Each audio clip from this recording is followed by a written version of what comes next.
Welcome to trigger with Sundar. ఇవాళ మనతో పాటు ఉన్నారు వీసీకే పార్టీ తెలంగాణ అధ్యక్షులు డాక్టర్ జిల్కర శ్రీనివాస్ గారు. ఆయనతో మాట్లాడదాం. నమస్తే అండి. నమస్తే సుందర్ గారు.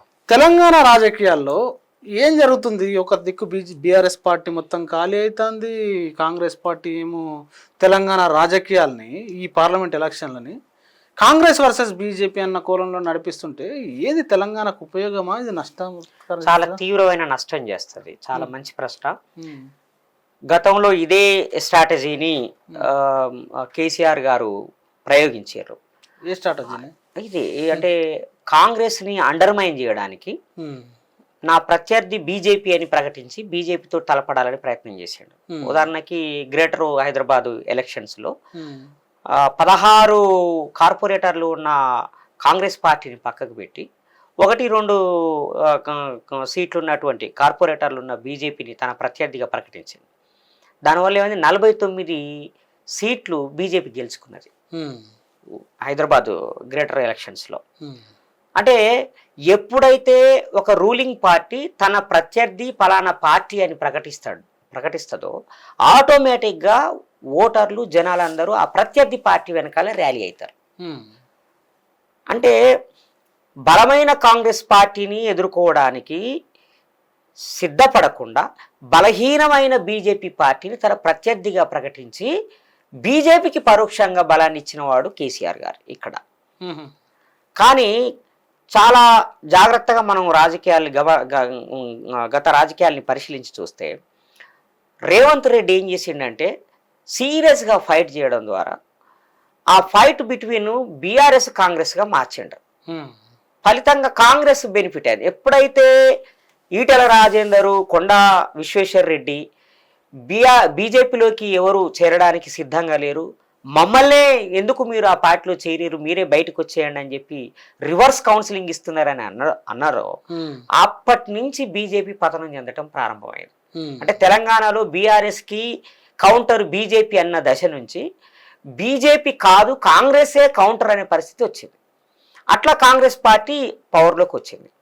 ఇప్పుడు కాంగ్రెస్ అధికారంలోకి రాగానే సేమ్ కేసీఆర్ గారు ఏం చేశారో రేవంత్ రెడ్డి గారు అదే చేస్తారు. అంటే కేసీఆర్ చేసింది కేసీఆర్ గారు రేవంత్ రెడ్డి ఏం చేస్తాడు? ఎస్, ఆ పాయింట్ ముఖ్యం. నేనేమో కేసీఆర్ అధికారంలోకి వచ్చినప్పుడు 27% ఓటింగ్ కాంగ్రెస్ పార్టీకి ఉంది. కాంగ్రెస్ పార్టీ నుంచి గెలిచినటువంటి ఎమ్మెల్యేలందరినీ, మ్యాక్సిమం ఎమ్మెల్యేలు కొంతమంది తప్ప మిగతా ఎమ్మెల్యేలందరినీ బీఆర్ఎస్లో చేర్చుకున్నాడు. తద్వారా కాంగ్రెస్ పార్టీ ఉనికిని ప్రశ్నార్థకం చేశాడు. ఇప్పుడు రేవంత్ రెడ్డి ఏం చేస్తున్నాడు, 39 సీట్లు బీఆర్ఎస్ గెలిస్తే ఆ 39 మందిని కాంగ్రెస్ పార్టీలో చేర్చుకోవడానికి పథకం పన్నాడు. అంటే రేపు అందరూ చాలామంది ఎమ్మెల్యేలు, ఎంపీలు జంప్ అవుతున్నారనే వార్తలు వస్తున్నాయి. ఏకంగా టికెట్ ప్రకటించినటువంటి బీఆర్ఎస్ టికెట్ ప్రకటించినటువంటి వాళ్ళే కాంగ్రెస్లో చేరారు. కావ్య కావచ్చు, ఇంకా రంజిత్ కావచ్చు, వీళ్ళంతా కూడా టికెట్లు ప్రకటించిన తర్వాత ఆ పార్టీ టికెట్ మాకు అవసరం లేదని కాంగ్రెస్లో చేరారు. సో బీఆర్ఎస్ని ఖాళీ చేయించే ప్రాజెక్టుని రేవంత్ రెడ్డి పెట్టుకున్నాడు. ఇది ప్రజాస్వామ్యానికి మంచిది కాదు. ఎందుకంటే ప్రజాస్వామ్యంలో బలమైన ప్రతిపక్షం ఉండాలి అని తెలంగాణ ప్రజలు ఆలోచించి బీఆర్ఎస్కి 39 సీట్లు ఇచ్చారు. ఎందుకు? ఏకపక్షంగా ఒకే పార్టీకి అధికారాన్ని కట్టబెడితే, ఎక్కువ సీట్లను కట్టబెడితే అడ్డు అదుపు లేకుండా నిరంకుశంగా పరిపాలించే అవకాశం ఉన్నది. కాబట్టి పవర్ని బ్యాలెన్స్ చేయాలంటే బలమైన ప్రతిపక్షం ఉండాలని ఈ తెలంగాణ ప్రజలు ఆలోచించి బీఆర్ఎస్ పార్టీకి 39 సీట్లను ఇచ్చారు. ఇప్పుడు ఆ బీఆర్ఎస్ పార్టీని ఖాళీ చేస్తే ప్రజాస్వామ్యాన్ని అపహాస్యం చేసినట్టే, ప్రజలు ఇచ్చిన తీర్పుని హేళన చేసినట్టు. కాబట్టి డే లైట్ ప్రజాస్వామ్యాన్ని హత్య చేసినట్టే అవుతుంది. కాబట్టి ఇది సరి అనేది కాదు. బీఆర్ఎస్ చేసిన తప్పునే రేవంత్ రెడ్డి ఎందుకు చేయాలి? తెల్లారు లేస్తే ప్రజాస్వామ్యం గురించి మాట్లాడే కాంగ్రెస్ పార్టీ, అక్కడ రాహుల్ గాంధీ గారేమో ఎక్కడికక్కడ బీజేపీ అధికార దుర్వినియోగానికి పాల్పడి ప్రభుత్వాల్ని కొనేసిందని చెప్పి రాహుల్ గాంధీ గారు విమర్శిస్తున్నారు.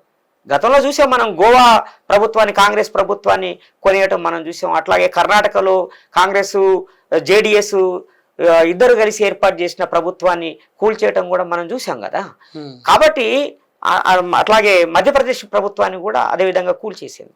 అంటే ప్రజలు ఎన్నుకున్నటువంటి ఎమ్మెల్యేలని కొనుగోలు చేయడం ద్వారా ప్రభుత్వాల్ని కూల్చే ఒక కుట్ర చేయటం ఎంత తప్పు, ప్రతిపక్ష పార్టీల్లో ఉన్న ఎమ్మెల్యేలని తన పార్టీలోకి ఆహ్వానించడం కూడా తీసుకోవటం కూడా అంతే తప్పు.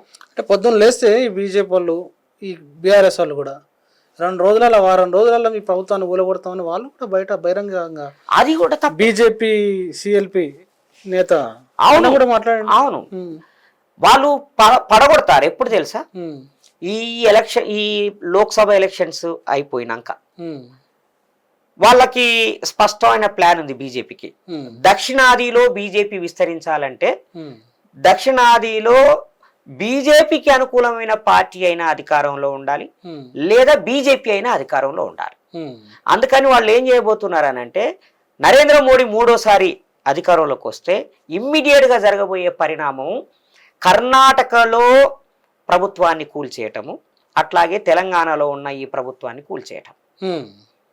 తెలంగాణలో ఉన్న ఈ ప్రభుత్వాన్ని కూల్చేసి అయితే రేవంత్ రెడ్డిని బీజేపీలోకి కన్వర్ట్ చేసుకోవడం, మార్చేసుకోవటం, లేదా కాంగ్రెస్ పార్టీని నిట్ట నిలువున జైలు చేసి ఒక వర్గాన్ని ఏక్నాథ్ షిండే లాగా ఒక వర్గాన్ని తయారు చేసి ప్రో బీజేపీ ప్రభుత్వాన్ని ఏర్పాటు చేయడం.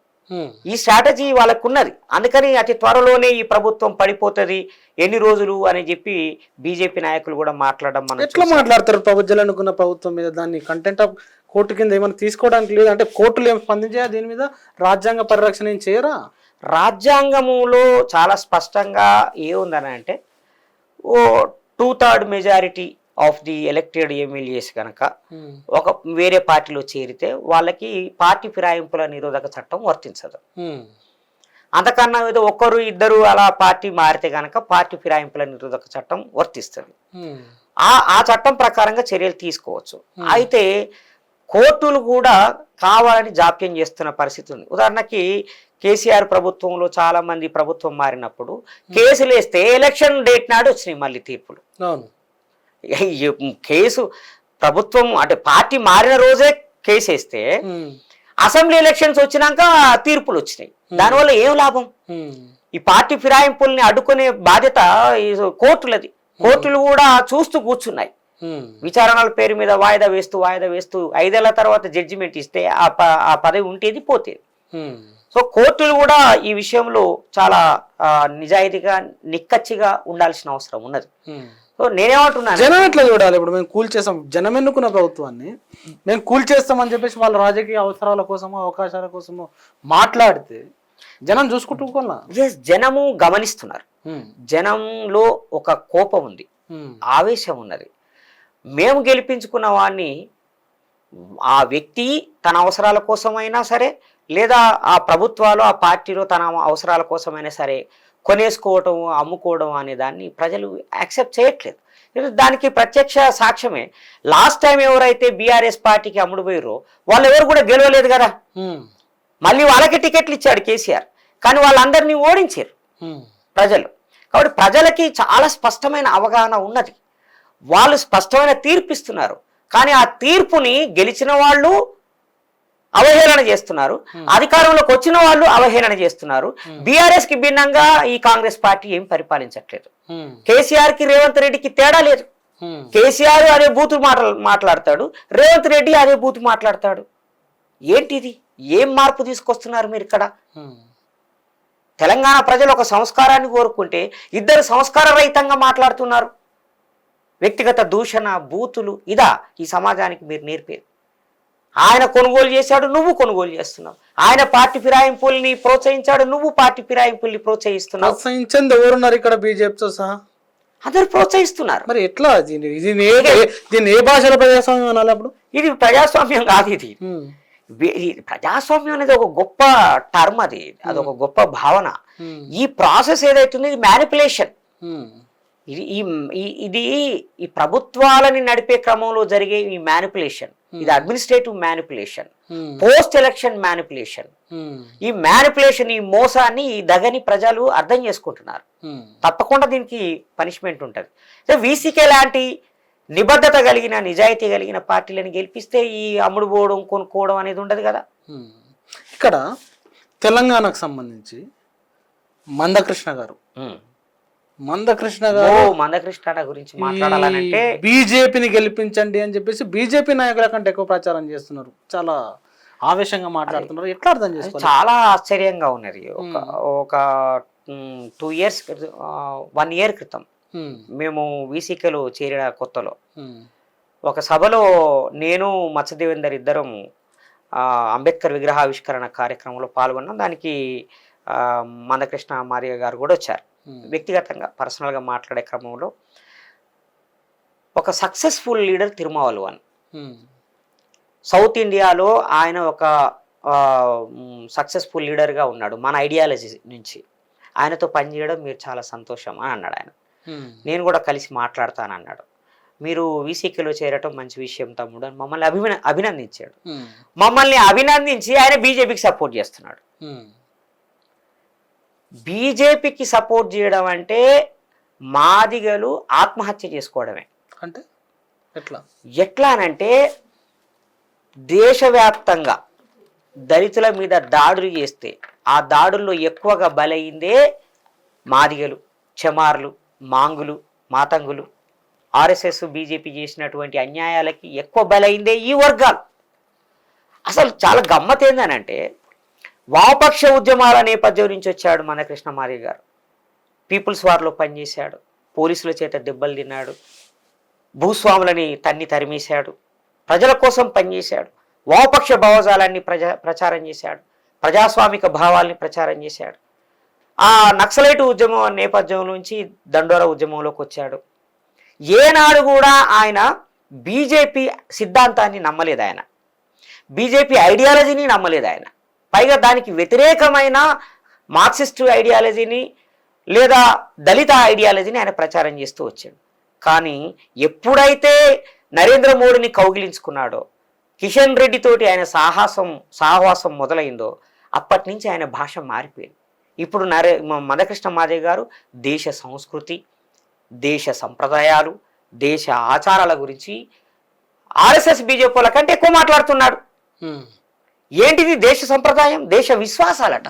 ఆ విశ్వాసాల్ని గౌరవించడం నరేంద్ర మోడీ చేస్తున్న గొప్ప. ఏంటిది విశ్వాసం, దేశ విశ్వాసం? రాముని కృష్ణుని గొలవటం కాదు విశ్వాసం అంటే, అది భక్తి. విశ్వాసము, ఆచారము, సంప్రదాయం అంటే కులం. గుళ్ళోకి పోతే కొట్టడం, నీళ్లు ముట్టుకుంటే కొట్టడం. ఇంద్రకుమార్ మేఘవాలు మంచినీళ్ళ కుండలో ఒక స్కూల్లో నీళ్లు తాగితే కొట్టి చంపారు. మందకృష్ణ 8 ఏళ్ల పిల్లగాడిని కొట్టి చంపారు. ఖండించాడా మందకృష్ణ గారు? గుళ్ళోకి వెళితే అదే మధ్యప్రదేశ్లో, ఉత్తరప్రదేశ్లో చాలా తీవ్రంగా దళిత యువతి యువకుల్ని కొట్టారు. ఖండించారా ఆయన? అంతెందుకు బెహన్జీ మాయావతి గారిని యూపీకి సంబంధించిన నాయకులు చాలా బూతు పదాలతోటి ఆమెని వేషతో పోలుస్తూ మాట్లాడితే జంతర్ మంతర్లో ధర్నా చేస్తున్నటువంటి మందకృష్ణ గారు ఖండించారా? ఖండించలేదు. అంటే దేశంలో ఎక్కడ దళితులకు అన్యాయం జరిగినా కొట్లాడతా అని చెప్పిన మందకృష్ణ మాదిగ గారు ఎప్పుడైతే బీజేపీ తోటి స్నేహం చేయడం మొదలుపెట్టారో అప్పటి నుంచి బీజేపీకి వ్యతిరేకంగా మాట్లాడడం మానేశారు. తెలంగాణలో యాజిటేషన్ చేయలేదా? చేశాడు. ఎందుకు? బీఆర్ఎస్ మీద పోరాడడానికి ఆ సందర్భాల్ని ఉపయోగించాడు తప్ప ఐడియాలజికల్గా ఆయనే బీజేపీకి వ్యతిరేకంగా మాట్లాడట్లేదు. కాబట్టి మందకృష్ణ గారి ఐడియాలజీ గతంలో ఏముండే, ఇప్పుడేముండే, ఈ ఐడియాలజీ మాదిగ జాతికి ఉపయోగపడుతుందా? వర్గీకరణ జరుగుతుందా జరగదా అది తర్వాత విషయం. ఎందుకంటే వర్గీకరణ అనేది కోర్టులో ఉంది, కోర్టు రేపు తీర్పు ఇస్తుంది. కోర్టు తీర్పు అనుకూలంగా వస్తే అమలవుతుంది, వ్యతిరేకంగా వస్తే ఆగిపోతుంది, అది వేరే విషయం. కానీ నువ్వు ఆ మిషతోటి ఈ సమాజానికి నేర్పుతున్నది ఏంటి? ఎంత దారుణం తెలుసా? మొన్న ప్రెస్ క్లబ్లో, వరంగల్ ప్రెస్ క్లబ్లోనే ఎక్కడో ఒక ప్రెస్ మీట్లో మాట్లాడుతూ మణిపూర్లో కుకీలకి మేతీలకి మధ్యన ఉన్న వైరుధ్యాన్ని చెప్తూ మాలలకి మాదిగలకి మధ్యన ఉన్న వైరుధ్యాన్ని చెప్పాడు. అక్కడ కుకీలు, మేతీలు రిజర్వేషన్ ఉండాలా వద్దా అనే విషయం మీద అక్కడ పోరాడిరు. ఇక్కడ మాలలు మాదిగలు వర్గీకరణ కావాలా వద్దా అనే విషయం మీద ఇక్కడ పోరాడిరు. ఇక్కడ మాలలు దాడి చేస్తే స్వయంగా నేనే దెబ్బలు తిన్నాను. కానీ ఎంఆర్పిఎస్ సంయమనం పాటించటం మూలంగా ఇక్కడ హింస జరగలేదు, అక్కడ సంయమనం పాటించకపోవడం మూలంగా అక్కడ హింస జరిగింది అని ఆపేశాడు. ఇక్కడ ఈ హింస జరిగిందా జరగలేదా అని కాదు ఇక్కడ ప్రశ్న. నరేంద్ర మోడీ ఎందుకు నోరు విప్పలేదనే దానికి సమాధానం చెప్పాలి. అమిత్ షా ఎందుకు పార్లమెంట్ లో దాని మీద చర్చించడానికి సిద్ధపడలేదనే విషయం మీద మందకృష్ణ మాదేవ్ గారు సమాధానం చెప్పాలి. అక్కడ బీజేపీ ప్రభుత్వం కదా కంట్రోల్. అదే అంటున్నా మరి. మైతీలు కుకీలు కొట్లాడుకున్నప్పుడు ప్రభుత్వ పరంగా నువ్వేం చేయాలి? శాంతి భద్రతల్ని కాపాడడానికి నీ ప్రభుత్వం ఏం చేసింది? బాధితుల్ని పరామర్శించడానికి, బాధితులకి రక్షణ కల్పించడానికి నీ ప్రభుత్వం ఏం చేసింది? సుమారు 6,000 అధునాతన తుపాకుల్ని మైతీలు ఎత్తుకపోయారని, కుకీలు ఎత్తుకపోయారని రిపోర్ట్స్ వచ్చినప్పుడు ఆ తుపాకుల్ని స్వాధీనం చేసుకోవడానికి బీజేపీ ప్రభుత్వం ఏం చేసింది? నరేంద్ర మోడీ ఎందుకు నోరు విప్పలేదని కదా అందరు అడుగుతున్నారు. ఆ ప్రశ్నకి సమాధానం చెప్పమని అంటే వాళ్ళు కొట్టుకున్నారు కాబట్టి అక్కడ హింస జరిగింది, ఇక్కడ మారమాదిగలు కొట్టుకోలేదు కాబట్టి హింస జరగలేదు. హింస జరగలేదు కాదు, హింస జరిగినప్పుడు బాధ్యతాయుతమైన కేంద్ర ప్రభుత్వం, బీజేపీ ప్రభుత్వము, నరేంద్ర మోడీ ప్రభుత్వం ఏం చేసింది? చెయ్యనప్పుడు దాన్ని ఎందుకు ఖండించలేదు నువ్వు? ఒక దిగంబరంగా ఒక స్త్రీని ఊరేగించితే ఖండించవా? తెలంగాణలో మహిళల హక్కుల కోసం కదా మందకృష్ణ మాదిగ పోరాటం చేసింది. విధవ స్త్రీలకి, భర్త చనిపోయిన స్త్రీలకి న్యాయం జరగాలని పోరాటం చేసినటువంటి మందకృష్ణ మాదిగ గారు మణిపూర్లో మహిళల్ని వివస్త్రం చేసి ఊరేగించితే అది మైతీలు కుకీలు మధ్యన జరిగిన ఘర్షణగా చూస్తున్నాడు కానీ బీజేపీ నిష్క్రియాపరత్వం అని చూడట్లేదే. బీజేపీ స్పాన్సర్డ్ వైలెన్స్ అది. బీజేపీ ప్రభుత్వం అక్కడ ఉంది కదా, మైతీల ప్రభుత్వం బీజేపీదే. సో బీజేపీ ప్రభుత్వము అధికారికంగా మైతీలకి తుపాకులు ఇచ్చి హింసకి ప్రేరేపించితే దాన్ని ప్రశ్నించడానికి సిద్ధపడకపోతే ఎట్లా? మందకృష్ణ మాదిగ గారు క్రైస్తవులే, మంద ఏలియా కాస్తా మందకృష్ణగా అయ్యారు. మతం మారినట్టుగా చెప్పండి మరి. నేను హిందువుని ప్రకటించండి. మీ కుటుంబం క్రైస్తవ కుటుంబమే కదా. వ్యక్తిగత నిందకి నేను పోవట్లేదు. అంటే క్రైస్తవుల మీద దాడి జరిగితే ఒకప్పుడు పోరాడినటువంటి మందకృష్ణ మాదిగ గారు, ముస్లింల మీద దాడి జరిగితే వాళ్ళకి అండగా నిలబడ్డటువంటి మందకృష్ణ మాదిగ గారు ఈరోజు హిందూ రాష్ట్రాన్ని స్థాపించడం కోసం పనిచేస్తున్న బీజేపీకి వత్తాసు పలుకుతున్నాడు. అది ఈ శతాబ్ది విషాదం. అంతేకాదు వామపక్ష ఉద్యమంలో, అది కూడా ఎక్స్ట్రీమ్ లెఫ్ట్లో పాల్గొన్న ఈటల రాజేందర్, న్యూ డెమోక్రసీ పార్టీకి సంబంధించిన పీడిఎస్లో పనిచేసిన ఈటల రాజేందర్ ఈరోజు ఆయన బీజేపీలో చేరి నరేంద్ర మోడీ ఏ భాష మాట్లాడతాడో ఆ భాష మాట్లాడుతున్నాడు. అంటే శిలాన్యాస్ జరిగింది బాబ్రీ మసీదు కోసము, కానీ ఎవరు రామ మందిరాన్ని నిర్మించలేకపోయారు. నరేంద్ర మోడీ గారు వచ్చి రామ మందిరం నిర్మించారు. ఏ ఊరిలోకి పోయినా పంటలు ఎట్లా పడినా సరే, పండకపోయినా సరే, ఊరన్నాక ఒక గుడి ఉండాలని ప్రతి ఒక్కరూ ఎక్కడైనా సరే ఒక గుడి కట్టుకుంటామని అంటారు. ఊరంతా కలిసి ఒక గుడి కట్టుకుంటారు. ఆ తర్వాత కులానికి ఒక గుడి కట్టుకుంటారని చెప్పి ఆలయాలు మన సంస్కృతి, ఆలయాలు మన సంపద, ఆలయాలు మన విశ్వాసం అని ఈ పరిభాష మాట్లాడుతున్నాడు. ఒకప్పుడు బూర్జువా, భూస్వామ్య, గుత్తా, పెట్టుబడిదారి సమాజం అనో, ఇంకా దళారీ సమాజం అనో, విప్లవోద్యమం గురించి మాట్లాడినటువంటి ఈటల రాజేందర్ గారు బీజేపీలో చేరిన తర్వాత మొత్తం ఆలయాల గురించి, విశ్వాసాల గురించి, ఆచార సంప్రదాయాల గురించి మాట్లాడుతున్నాడు. ఇది ఈ శతాబ్ది విషాద గాథ. ఇంత పతనాన్ని ఎవరు చూడలేదు, ఊహించలేదు ఎవరు. ఇదంతా ఎందుకు చేస్తున్నారు? రేపు బీజేపీ అధికారంలోకి రాబోతున్నది, మేమేదో అవుతామని ఆశతోటి వీళ్ళు చేస్తున్నారు. మీ ఆశలన్నీ అడి ఆశలు అవుతాయి. ఈ దేశ ప్రజలు తిరస్కరించబోతున్నారు. ఈ దేశ ప్రజలు లౌకికవాదాన్ని కాపాడాలనుకుంటున్నారు, ప్రజాస్వామ్యాన్ని కాపాడాలనుకుంటున్నారు. ఇలాంటి అవకాశవాదులకి తగిన బుద్ధి చెప్పాలని అనుకుంటున్నారు. బీఎస్పీ రాష్ట్ర అధ్యక్షులు ఆర్ఎస్ ప్రవీణ్ కుమార్ గారు పోయి బీఆర్ఎస్లో జాయిన్ అయిన సీన్ని, సందర్భాన్ని ఎట్లా అర్థం చేసుకోవాలి? అసలు బహుజన ఉద్యమానికి ఒక ఐకాన్ లెక్క కనిపిస్తున్నా సడన్గా పోయి బీఆర్ఎస్లో జాయిన్ అయ్యడం, అది కూడా ఒక విషాదమే. బీఆర్ఎస్లో చేరటం ఒక పెద్ద బ్యాక్ డ్రాప్. అది చాలా తీవ్రమైన నష్టాన్ని కలిగించింది బహుజనవాదానికి. ఎవరికి నష్టం? అది ఆయన బహుజనవాదానికి, అంబేద్కర్ ఉద్యమానికి అది నష్టం చేసింది. ఆర్ఎస్ ప్రవీణ్ కుమార్ గారు రాజకీయాల్లోకి వచ్చినప్పుడు స్వాగతించిన వాళ్ళలో నేను ఒకరిని, ఆయన బీఆర్ఎస్లో చేరినప్పుడు వ్యతిరేకించిన వాళ్ళలో నేను ఒకరిని. ఆయన ప్రజల కోసము, ముఖ్యంగా మహనీయుల ఆశయాల సాధన కోసము నేను రాజకీయాల్లోకి వస్తా అన్నప్పుడు స్వాగతించాను. నేనైతే ఆ రోజే చాలా స్పష్టంగా చెప్పాను, బీఎస్పీ అనేది మీకు తగిన వేదిక కాదు, మీరే ఒక సొంత పార్టీ పెట్టండి అని చెప్పాము మేము ఆ రోజు. లేదు, ఇంత అద్భుతమైన పార్టీ కాంశీరామ్ గారు పెట్టిన పార్టీ, దాన్ని మనం ముందుకు తీసుకుపోవాలి, అది మన బాధ్యత అని అన్నాడు ఆయన. సరే మీ ఇష్టం సార్ అన్నాం. ఆయన అందులో చేరాడు. రాష్ట్రంలో 2 రాష్ట్రాల్లో ఉన్నటువంటి చాలామంది, దేశవ్యాప్తంగా ఉన్న చాలామంది, బహుజనవాదం గెలవాలని కోరుకునే చాలామంది ఆర్ఎస్ ప్రవీణ్ కుమార్ గారిని సపోర్ట్ చేశారు. ఆయన నిజంగానే తీవ్రంగా కొట్లాడాడు ఆయన. అంటే దానికి ఒక కొత్త డైమెన్షన్ కూడా ఇచ్చాడు. ఇంతకుముందు ఎప్పుడు యాజిటేషన్స్ చేసే అలవాటు లేదు బీఎస్పీకి. అట్లాంటిది ప్రజా సమస్యల మీద వీధి పోరాటాలకి ఆర్ఎస్ ప్రవీణ్ కుమార్ గారు సిద్ధపడ్డారు. అయితే ఆ క్రమంలో ఆయన కొంత వ్యూహాత్మకంగా తప్పులు చేయటం, అంటే ఎక్స్ట్రీమ్ లెవెల్కి వెళ్ళిపోవటం. రాజకీయాల్లో ఎప్పుడైనా ఇంత ప్లేస్ ఉంచుకోవాలి, కానీ దానికి భిన్నంగా ఆర్ఎస్ ప్రవీణ్ కుమార్ గారు టీఆర్ఎస్ మీద విపరీతమైన దాడి చేశారు. కానీ అదే బీఆర్ఎస్ తోటి ఆయన పొత్తు పెట్టుకోవడం, కేసీఆర్ తోటి కలిసి ఫోటోలు దిగి ఆయన పార్టీలో చేరటం, ఆయన్ని అది ప్రజలు జీర్ణించుకోలేకపోయారు. అందువల్ల దాని ఎఫెక్ట్ మా అందరి మీద పడుతుందని కూడా చెప్పాం. ఆయన ప్రభుత్వం ఆ పార్టీలో చేరడానికి ముందు రోజు నేను కలిసి, మీరు సొంత పార్టీ పెట్టండి లేదా వీసీకే పార్టీలో చేరండి అని మా జాతీయ నాయకులు తిరుమావలోని గారితో కూడా ఫోన్లో మాట్లాడించాను. ఆయన కూడా మీరు తొందరపడకండి, జాగ్రత్తగా ఆలోచించి నిర్ణయం తీసుకోండి అని అన్నారు. మా అందరి అభిప్రాయాలని కాదని ఆయన పోయి బీఆర్ఎస్ లో చేరారు. ముందు రోజు కలిశారు. కలిసి నేను ఆహ్వానించాను, మీరు విముక్త చిరుతల కచ్చి పార్టీలో చేరండి, రాష్ట్ర అధ్యక్ష బాధ్యతలు తీసుకోండి, తిరుమావలోన్ గారితో కలిసి పనిచేయండి, మీరు ఏ నిర్ణయమైనా తీసుకోవచ్చు, మీరు మనకంటూ ఒక పార్టీ ఉన్నది ఇక్కడ, మీరు రండి, బీఆర్ఎస్ లోకి మాత్రం వద్దు అని చెప్పాను.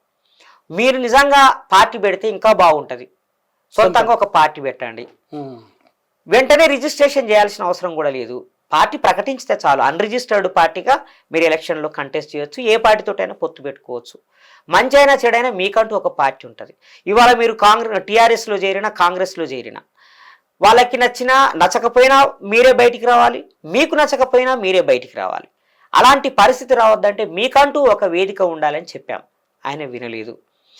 పోనీ కాంగ్రెస్ పార్టీలో చేరండి, ఎందుకంటే అధికారంలో ఉన్నది, అధికారంలో లేని బీఆర్ఎస్లో చేరితే వచ్చే లాభం కూడా ఏం లేదు, కాబట్టి మీరు అదైనా ఆలోచించండి అని చెప్పాం. అది ఏది చేయకుండా ఆయన బీఆర్ఎస్ పార్టీలో చేరటం జరిగింది. రాజకీయాల్లో హత్యలు ఉండవు, ఆత్మహత్యలే ఉంటాయి అనే ఒక సామెత ఉంటుంది. దాన్ని ఆర్ఎస్ ప్రవీణ్ కుమార్ గారు నిజం చేసి చూపించారు. ఇట్స్ ఎ సూసైడల్, ఏం లేదు, అది సూసైడల్ అంతే. ఒకప్పుడు ఆర్ఎస్ ప్రవీణ్ కుమార్ గారు ఏం మాట్లాడినా అందరూ చర్చించారు. ఈరోజు ప్రవీణ్ కుమార్ గారి గురించి మాట్లాడడానికి ఎవరు సిద్ధంగా లేరు. విశారదన్ డిఎస్పీ సంబంధించిన అంశంలో ఆయనకు సంబంధించి ఎట్లా నడుస్తుంది సార్? విశారదంది ఎపిసోడ్ చాలా గమ్మత్తుగా ఉన్నది. విశారదంది చాలా విషాదంగా ఉన్నది. ఎంత విషాదం అంటే ఆర్ఎస్ ప్రవీణ్ కుమార్ గారు బీఎస్పీ బీఆర్ఎస్ మధ్యన పొత్తు కోసం ప్రయత్నం చేయగానే ఈయన విపరీతమైన ఆవేశాన్ని, ఆవేదనని, దుఃఖాన్ని ప్రకటించాడు. తప్పే ఉంది అందులో, 100% తప్పు. ఎందుకు తప్పలేదు అంటారు మీరు? నాకు అర్థం కాదు. ఏం తప్పు ఉంది చెప్పండి. ఆయనది ఏ పార్టీ? టీఎస్పీ పార్టీ అనేది. అంటే ధర్మ సమాజ్ పార్టీ అని ఆయన ఒక పార్టీ పెట్టుకున్నాడు. ఆయన బీఎస్పీకి సంబంధించిన వ్యక్తి కాదు, బీఎస్పీలో సభ్యుడు కాదు, బీఎస్పీలో ప్రాథమిక సభ్యుడు కూడా కాదు, బీఎస్పీ రాష్ట్ర కమిటీ సభ్యుడు కాదు, బీఎస్పీకి మన ఆఫీస్ బేరర్లో కూడా లేడు, కనీసం ఆర్ఎస్ ప్రవీణ్ తోటి ట్రావెల్ చేసిన వ్యక్తి కూడా కాదు. ఒక రాజకీయ పార్టీకి అధ్యక్షుడిగా, ఒక రాజకీయ పార్టీగా వాళ్ళు ఎవరితోటైనా పొత్తు పెట్టుకుంటారు. ఆ పార్టీకి సంబంధం లేని వ్యక్తివి నువ్వు, నీకే ఒక సొంత పార్టీ ఉంది, నువ్వెవరు ఆయన్ని క్వశ్చన్ చేయడానికి? నీకెందుకు అంత బాధ? ఎందుకు బాధ? ఎందుకు విపరీతమైన ఆవేశంతో రక్తమాంసాలు ఓ అని అరవటం, కేకలేయటం, ఏంటి అది? ఒక సాటి ఒక నాయకుడి పట్ల నువ్వు, ఆయన ఒక పార్టీకి నాయకుడు, నేను బీఆర్ఎస్లో చేరకముందు ఎపిసోడ్ గురించి చెప్తున్నా, ఎందుకంత ఆ కట్టలు లేని ఆవేశంతో మాట్లాడవు? ఎస్సీ ఎస్టీలకి దళితులకి నీ చంపినా కాల్చినా ఏం చేసినా ఆర్ఎస్ ప్రవీణ్కు సంబంధం లేదు, ఆయన ఎంపీ అయితే చాలట, ఎందుకు ఇంత ఆవేశం? నువ్వెక్కడ పోరాడినావని అడుగుతున్నా విశారదన్ని. మరియమ్మని నీ సొంత జిల్లా ఖమ్మం మరియమ్మని లాకప్ డెత్ చేసి చంపేస్తే పోలీసులు కొట్టి చంపితే నోరు ఎక్కడ పెట్టుకున్నావు విశారదన్? ప్రణయ్ని చంపినప్పుడు ఎడబోయావు? దళితుల్ని చంపితే ఆర్ఎస్ ప్రవీణ్కి సంబంధం లేని ఎంపీ అయితే చాలట, నువ్వేం చేశావు? ప్రణయ్ని చంపినప్పుడు ఏం మాట్లాడావు? రాజబాబుని భూపాల్పల్లి జిల్లాలో పట్టబగటీలు కొట్టి చంపితే నీ నోరు ఎక్కడ పెట్టుకున్నావు అని అడుగుతున్నా నేను. మరియమ్మని చంపినప్పుడు ఎక్కడ పెట్టుకున్నావు? ఈ రాష్ట్రంలో ఎన్నో సంఘటనలు జరిగాయి, నువ్వు స్పందించావా? జిలకర శ్రీనివాస్ గారు నేను చేశాను పోరాటం. నిజామాబాద్లో భరతరెడ్డి అనే బీజేపీ నాయకుడు అభంగపట్నంలో మురికి నీళ్లలో 2 దళితుల్ని ముంచి ముక్కు నేలకు రాయించి కొడితే ఊరికి ఉపయోగపడే మొరాన్ని నువ్వెందుకు తవ్వుకుంటున్నావని ప్రశ్నించినందుకు హింసించితే నోరిప్పావా నువ్వు? 10 ఏళ్ళు పోరాటం చేశానని చెప్తున్నావు కదా, ఎక్కడ నోరిప్పావు నువ్వు? మేం పోయాం, నేను పిలుపునిచ్చాను చెలో అభంగపట్నం అని. సాంబశివరావు గారు, సుజాత గారు, ఇంకా వందలాది వేలాది మంది పోయి అభంగపట్నం పోలీస్ స్టేషన్ని ముట్టడించాం మేము. నువ్వెక్కడున్నావు? ఏ ఇన్సిడెంట్లో ఏ దళితుని చంపితే నువ్వు నోరిప్పావు? ఏ దళిత సమస్యల మీద మీరు పోరాటం చేశారు? ఏ నిరుద్యోగుల సమస్య మీద నువ్వు పోరాటం చేశావు? ఆర్ఎస్ ప్రవీణ్ చేశాడు, నువ్వు చేశావా? ఆర్ఎస్ ప్రవీణ్ అనేక సమస్యల మీద పోరాటం చేశాడు, నువ్వు ఏ సమస్య మీద పోరాటం చేశావు? పాదయాత్ర చేయడం తప్ప ఈయన చేసింది ఏమిటండి? ఒక వేషం వేసుకొని పాదయాత్ర చేయడం తప్ప ఏ దళిత సమస్య మీద పోరాటం చేసింది ఈయన? దళితులకి ఈయన ఎక్కడ ప్రతినిధి? బహుజనులకి ఎక్కడైనా ప్రతినిధి? పచ్చి అవకాశవాది ఈయన. మునుగోడు ఎన్నికలు నువ్వు ఎందుకు ప్రత్యర్థిని పెట్టావు, అభ్యర్థిని పెట్టావు నువ్వు? ఆ రోజు ఆర్ఎస్ ప్రవీణ్ నోటిఫికేషన్ రాగానే మునుగోడులో ఉప ఎన్నిక జరుగుతున్నప్పుడు చేతులు జోడించి అడుగుతున్న విశారదన్ గారు, మమ్మల్ని సపోర్ట్ చేయండి, మీరు మంచి నాయకుల్ని తయారు చేశారు, మీరు చాలా గొప్ప మేధావి అని 2 సార్లు అడిగాడు ఆయన. ఈయనేమంటున్నాడు ఇప్పుడు? ఆర్ఎస్ ప్రవీణ్ని మేము పెద్దన్న పాత్ర పోషించమన్నాం, కలిసిపోదామని అన్నాం, కానీ ఆయన మమ్మల్ని కలుపుకోవడానికి సిద్ధపడలేదు అన్నాడు. ఆయన ఆన్ ద రికార్డు టీవీల ముందట కెమెరాల ముందట చేతులు జోడించి నమస్కరించి నీ సపోర్ట్ అడిగినప్పుడు నువ్వేం చేశావు? బీఎస్పీకి వ్యతిరేకంగా నువ్వు క్యాండిడేట్ని పెట్టావు. ఎవరి కోసం? కేసీఆర్ ప్రయోజనాల కోసం పెట్టావు. నేను ఆరోపిస్తున్నా, ఆ రోజు అందరూ అన్నారు బాల్కా సుమను, గువ్వల బాలరాజు, గాదరి కిషోర్ల ద్వారా నిన్ను ఆపరేట్ చేసింది బీఆర్ఎస్. నువ్వు ఒక చీకటి రహస్య సంబంధంలో బీఆర్ఎస్ తోటి ఉన్నావు. ఎప్పుడైతే బీఎస్పీ బీఆర్ఎస్ తోటి ఎన్నికల పొత్తుకు సిద్ధపడ్డదో అప్పుడు ఈయన గుండెల మీద రాయిబడ్డట్టు అయిపోయింది, గుండెల్లో ఫిరంగి మోగింది. ఎక్కడ నాకున్న బీఆర్ఎస్ తో ఉన్న సంబంధాలు దెబ్బతింటాయో అనే భయంతో విలవిల్లాడిపోయి ఆర్ఎస్ ప్రవీణ్ మీద దుమ్మెత్తిపోశాడు, ఆయన మానసికంగా హింసించాడు. ఆయన బీఎస్పీని వదిలేసి వెళ్ళిపోవడానికి ఈ విశారదన్ ఒక కారణం. నిజం కాదా ఇది? నువ్వు నిజంగా ఒక జర్నలిస్టు, బీఆర్ఎస్ కోసం పనిచేసే ఒక జర్నలిస్టుని కాంగ్రెస్ వాళ్ళు దాడి చేస్తే ఆ జర్నలిస్టుని పరామర్శించే పేరు మీద పోయి ఈ బీఎస్పీ బీఆర్ఎస్ పొత్తులు జరుగుతున్న జస్ట్ బిఫోర్ దాడులు జరిగితే ఆ జర్నలిస్టు మిత్రుడిని కలవడానికి పోయి ఆయన నువ్వు అడగలేదా? కేసీఆర్ తోటి నాకు మీటింగ్ ఏర్పాటు చేయించి కేసీఆర్ తోటి నాకు ఫండింగ్ ఇప్పించని చెప్పి ఆ పిల్లవాడితోటి నువ్వు మాట్లాడింది నిజం కాదా? అంటే నువ్వేమో కేసీఆర్ తోటి పొత్తు పెట్టుకుంటావు రహస్యంగా, ఆయన ఇచ్చిన డబ్బుల కోసం ఆశపడతావు. ఈయన ఎన్నికల పొత్తు పెట్టుకోవడానికి ముందుకు పోతే మాత్రం ఈయనని విపరీతమైన పరిభాష, పేగులు మెడకేసుకొని శివతాండవం చేసినంత పని చేసిండు విశారదన్. ఆ బూడిదలోంచి ఎంత దుర్మార్గం అంటే బీఎస్పీ అనేది కాలి బూడిదైపోతే ఆ శ్మశానంలోంచి ఆ బూడిద మొత్తం ఉలంతా పూసుకొని ఒక శివుడు లాగా తాండవం చేయాలనుకున్నాడు ఈయన. ఆర్ఎస్ ప్రవీణ్ రాజకీయాల్లోకి రాగానే తన గుండెల్లో బాంబులు వేలినంత పని అయిపోయింది. ఆయన రావద్దని కోరుకున్నాడు ఈయన, ఆయన రావడం ఈయనకు అడ్డమైపోయింది. అందుకని ఎక్కడ లేని కడుపు మంట ఆర్ఎస్ ప్రవీణ్ మీద. నేనేం ఆర్ఎస్ ప్రవీణ్ సపోర్టర్ని కాదు నేను చెప్పేది. ఆర్ఎస్ ప్రవీణ్ వెనక్కి వెళ్ళిపోవడానికి విశారదన్ కూడా ఒక కారణమే అంటున్నా. రాజకీయాల్లో ఎత్తులు పొత్తులు సహజం. అలాంటి ఒక న్యాచురల్ ప్రాసెస్ని మొత్తం క్రిమినలైజ్ చేసి వ్యక్తిత్వం మీద దాడి చేసి మానసికంగా హింసించి ఈ తెలంగాణ ప్రజలందరూ అభిమానించి గౌరవించిన ఒక వ్యక్తిని మన శత్రువుల పార్టీలో చేరేటట్టుగా చేసినవు నువ్వు. ఇదాని రాజకీయం, ఇదాని తెలివి. అసలు ఏం భాష అది? కాసేపు ఇంగ్లీషు, కాసేపు హిందీ, కాసేపు తెలుగు, చెప్పిందానే ఉల్టా ఉల్టా షిప్ చెప్తా ఉంటాడు. క్లాస్ నేచర్ అంటాడు కాసేపు. అసలు నువ్వు ఏదో ఒకటి మాట్లాడు, ఇంగ్లీషో తెలుగో. ఎంత కన్ఫ్యూజనో ఆయన చెప్పే మాటలు చూస్తే అర్థమవుతుంది మనకి. ఆయనకి క్లారిటీ లేదు. అందరినీ రేపు ముంచబోయేది కూడా విశారదే. ఆన్ రికార్డ్ నేను చెప్తున్నాను. బహుజన సమాజాన్ని పెద్ద ఎత్తున మోసం చేయబోయేది విశారదనే. ఆయన రహస్య సంబంధాల్లో ఉన్నాడు, ఆయన చీకటి ఒప్పందాలలో ఉన్నాడు. ఏదో ఒక రోజు అవన్నీ బయటకు వస్తాయి.